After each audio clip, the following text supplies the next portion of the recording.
अस्सलाम वालेकुम friends, welcome back to top smarties drama serial Muqaddar ka सितारा।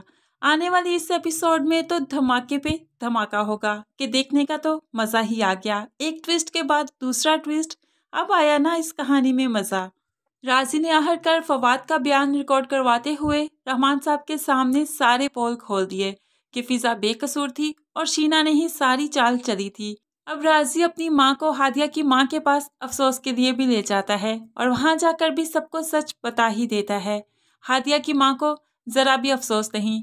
वो कहने लगी, मुझे अंदाजा था कि ये सब कुछ शीना ने किया है, जो अपनी बच्चों की तरबियत ठीक ना कर सकी, जो अपने बच्चों के साथ मुखलिस नहीं, वो भला मेरी बेटियों के साथ कैसे मुखलिस होगी। लेकिन मैंने अपनी बेटियों का इंसाफ अल्लाह के सुपुर्द किया है। अल्लाह बेहतर इंसाफ करने वाला है, इसलिए मुझे इस मामले में बोलने की ज़रूरत ही नहीं। तो खुदा ने भी तो अपना इंसाफ कर दिखाया। यहाँ पर सफ्तर साहब को आदमी कॉल करके बता देता है कि फैज़ान के नाम पर जो प्रॉपर्टी थी उसने सेल कर दी। इसके अलावा रिमशा के अकाउंट में बहुत भारी कीमत भी उसने ट्रांसफ़र करवाई है, रमशा से निकाह भी कर रखा है। सफ्तर साहब को जब ये सारी बातें पता चली तो उनका खून खोलने लगा। गुस्से में घर आते हैं तो शीना से मुलाकात हुई। तभी शीना पर भड़क पड़ते हैं, कैसी तरबियत की है तुमने अपने बच्चों की, मुझे कहीं आंख उठाकर जीने के काबिल नहीं छोड़ा इन्होंने। अभी सफ्तर साहब गुस्से में थे कि इनकी आवाज़ सुनते हुए फैज़ान और नताशा भी कमरे में आ जाते हैं। फैज़ान पूछने लगता है, क्या हुआ बाबा, हैर तो है, आप इस तरह से इतना ऊंचा क्यों बोल रहे हैं। तभी सफ्तर साहब बेटे को थप्पड़ मारते हुए शीना से मुखातिब होने लगे, तुम्हारे बेटे ने रमशा से निकाह कर रखा है और सारी प्रॉपर्टी भी सेल कर दी है।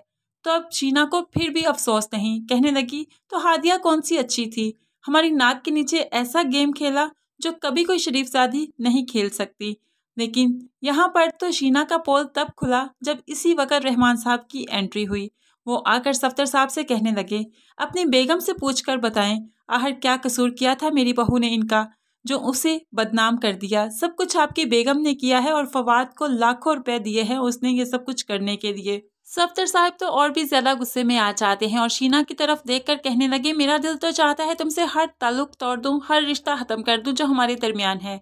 अब फैज़ान बाप को रोकते हुए उनके सामने हाथ जोड़ देता है, माफ कर दें हमें, आइंदा ऐसी गलतियां नहीं होंगी। बाप को ठंडा करने की कोशिश करता है और फिर हामी भी भरता है कि पुलिस स्टेशन उनके साथ जाएगा। इसलिए फैज़ान अपने बाप के साथ पुलिस स्टेशन जाता है और वहां पर जाकर पुलिस इंस्पेक्टर कहने लगा, इनके साथ एक और भी लड़का था। ऐसे में फैज़ान जल्दी से ज़ुहैब का नाम ले देता है और पुलिस इंस्पेक्टर भी हामी भरता है। हाँ, ज़ुहैब ही था उसका नाम और साथ एक लड़की रमशा नामी लड़की का भी टिकट कटा है, उसने भी जाना है बाहर। अब फैज़ान ने जब से ही रमशा का नाम सुना तो उसके तो पैरों तले से ज़मीन खिसक गई। वो जान जाता है कि रमशा उसे धोखा दे रही है और इसीलिए तो यहाँ से फरार होने लगी है। अब बस रमशा तो पकड़ी ही जाएगी, एयरपोर्ट से पकड़ी जाए या फिर पुलिस उनके घर में छापा मारे, लेकिन रमशा का गेम तो अब खत्म हो ही चुका है।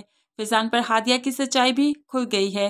अब रमशा को तो वो बहुत जल्दी छोड़ देगा और फैज़ान हादिया के साथ सेट हो जाएगा। इस तरह राजी और नताशा की शादी भी बहुत जल्द हमें देखने को मिलेगी। फ्रेंड्स, आपको मुकद्दर के सितारे में ये ऐसे ट्विस्ट आए कैसे लगे, ज़रूर कमेंट्स में बताइएगा। मज़ीद वीडियोस के लिए चैनल को सब्सक्राइब करके साथ ही बेल का नोटिफिकेशन ज़रूर प्रेस कीजिएगा ताकि आने वाली हर वीडियो बहुत आसानी से देख सकें। अल्लाह हाफिज़।